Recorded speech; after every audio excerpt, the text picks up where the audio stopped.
Hello, my name is Drew Lever. I'm the Wellness Director at the Randolph County YMCA. Today we're going to talk about 4 types of exercise. So the 4 types of exercise we're going to talk about today are cardiovascular, strength, balance, and flexibility. All of these types of exercises are very important for your overall physical health, and many times even those that exercise tend to favor 1 or 2 of these different types of exercise and may not do the other 2 or 3. So we're going to talk about why it's important that you try to incorporate all 4 of these into your exercise routine.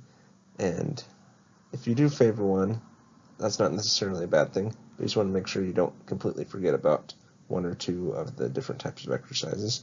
And if you're not exercising at all currently, this could be a good time to start exploring to see what type of exercises you enjoy doing. And then maybe eventually you'll be able to incorporate all 4 of these different types of exercises.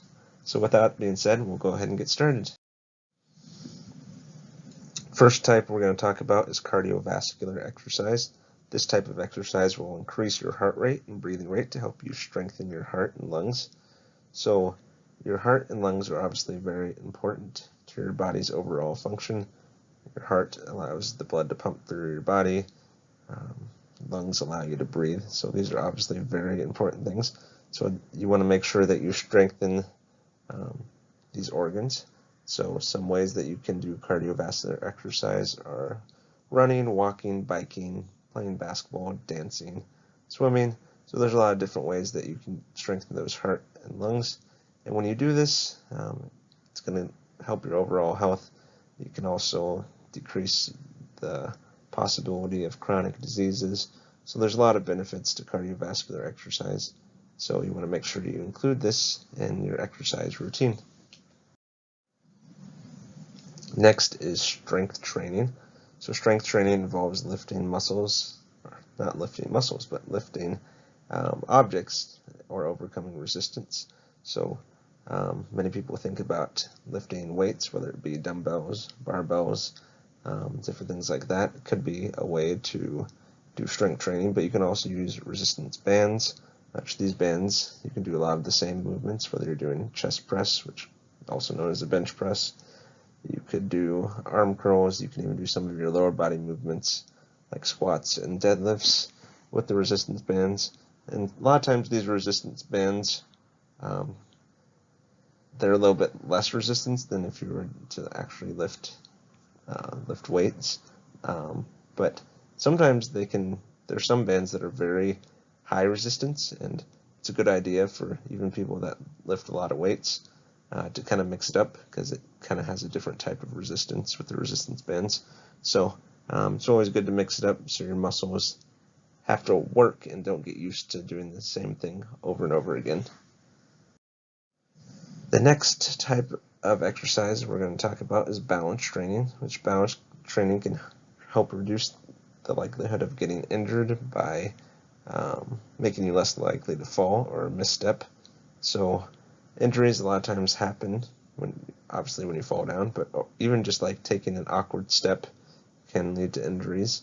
So one way you can improve and practice your balance is by standing on one foot and then trying to balance and then switching to the other foot. You can do this for 30 seconds, maybe to start out with, and then work your way up to a minute, 2 minutes. Make sure you're doing both feet so you work on balance on both sides. There's also different practices such as Tai Chi and yoga.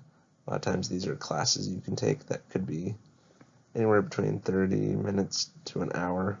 There may be some that are even longer than that if you're getting to the more advanced type levels of Tai Chi and yoga. But these are classes that are offered at the Y. I'm sure they're offered at other fitness facilities as well. But these will help you with your balance, and they'll go into much greater detail about things you can do to improve your balance, even more so than just trying to stand on one foot. So if you want to get really into the balance training, you can take one of these classes.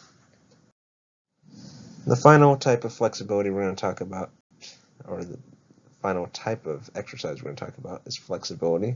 Flexibility training involves increasing range of motion in your joints and muscles. So the best way to increase your flexibility is making sure that your muscles have been warmed up before you start stretching.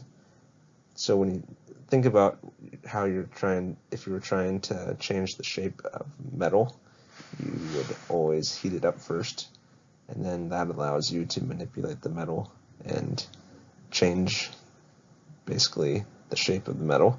Well, the same thing goes for your muscles. If you want to effectively lengthen your muscles, make them more flexible, same for your joints, you want to make sure you warm them up. A good way to warm them up could be just like walking or jogging, riding a bike, different things like that.